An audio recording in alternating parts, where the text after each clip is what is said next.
C'est un grand pays et c'est une guerre longue. Et donc en 8 ans, il se passe des choses très différentes. Donc il y a autant d'expériences de la guerre d'Algérie que d'appelés pratiquement. Les appelés, c'est tous les jeunes gens qui partent faire leur service militaire puisque c'est pas une guerre. Donc c'est à la différence de 1914 et de 1939, il n'y a pas de mobilisation générale. C'est pas la nation tout entière qui se lève pour aller faire face à l'envahisseur. Et donc tous les 3 mois, il y a un contingent qui part et puis qui reviendra 24 ou 30 mois plus tard, selon les périodes, et qui n'ont pas le statut d'anciens combattants.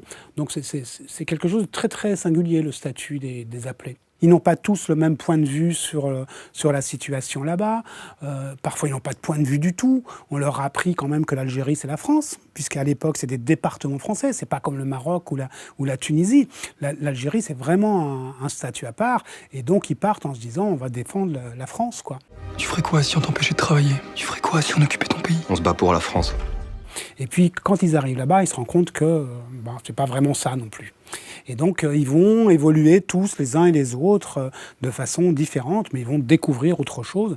C'est la France des années 50. Donc, ces jeunes hommes ont été des enfants pendant l'occupation ici. Donc, ils ont connu ce statut d'enfant occupé, avec la peur, la faim, ce genre de choses. Il y a autant d'expériences de la guerre d'Algérie que d'appelés, pratiquement. D'une part, c'est un grand pays.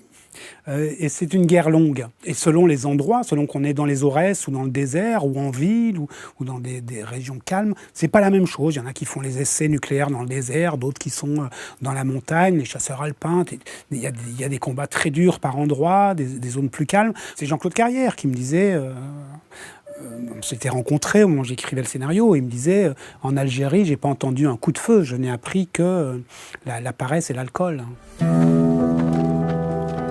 Je t'ai écrit tout ça. L'ennui des corvées, ceux qui buvaient jusqu'à ce qu'ils s'écroulent. Les tours de garde, le soleil qui tournait, la chaleur, la poussière. Mais le reste, non. Le combattant, d'une manière générale, n'a pas très envie de raconter quand il rentre. L'habitude se prend au front, déjà, dans les lettres. Les combattants n'ont pas envie de faire peur à leur famille, ils ont plutôt envie de les rassurer. Donc dans les courriers, c'est toujours « ne t'inquiète pas, ça va, je suis un peu en retrait ». Et quand ils reviennent, comme ils ont dit pendant 30 mois qu'il ne se passait rien, que tout allait bien... Enfin, pas tous, mais beaucoup, c'est difficile de les entendre dire c'était très dur.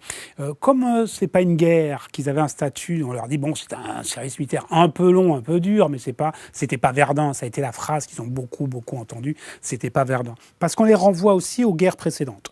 On dit voilà, les pères avaient fait 39, les grands-pères avaient fait 14, donc il y avait quelque chose de gênant. Et très tôt, on apprend qu'il y a des exactions, qu'il y a des oradours, entre guillemets, qu'il y a de la torture. Et il y a toute une partie de la société française qui va se lever contre ça. Et personne n'a envie de savoir que son fils, ou son frère, ou son fiancé, son mari, a torturé. Donc on préfère qu'ils ne racontent pas, si c'est possible, s'ils l'ont fait, qu'ils gardent ça pour eux. Et puis il y a un dernier élément qui est le fait qu'il y a eu, dans les accords d'Évian, un paragraphe avec une amnistie générale, des deux côtés. Côté algérien et côté français, ils ont dit on fera pas de procès à personne, on met la poussière sur le tapis et amnistie générale. Donc il n'y a pas de coupable. Il n'y a pas de coupable pour la torture, pour les exactions, pour les massacres. Mais quand il n'y a pas de coupable, il n'y a pas d'innocent non plus. Ce qui fait que ces jeunes gens vont devoir porter les fautes des autres et vont porter cette culpabilité-là tout le temps. Enfin, on va leur faire porter une espèce de culpabilité diffuse d'actes qu'ils n'ont pas commis. C'est assez épouvantable. Et donc, les plaies sont purulentes, elles sont ouvertes et voilà. C'est dommage parce que les enfants ne méritent pas ça. Les enfants, ils ont besoin qu'on leur raconte que... Voilà, qu'une guerre, il y a un jour où ça se termine, il existe la paix des braves, qu'il y a eu beaucoup de victimes innocentes des deux côtés et qu'il faut en parler, quoi.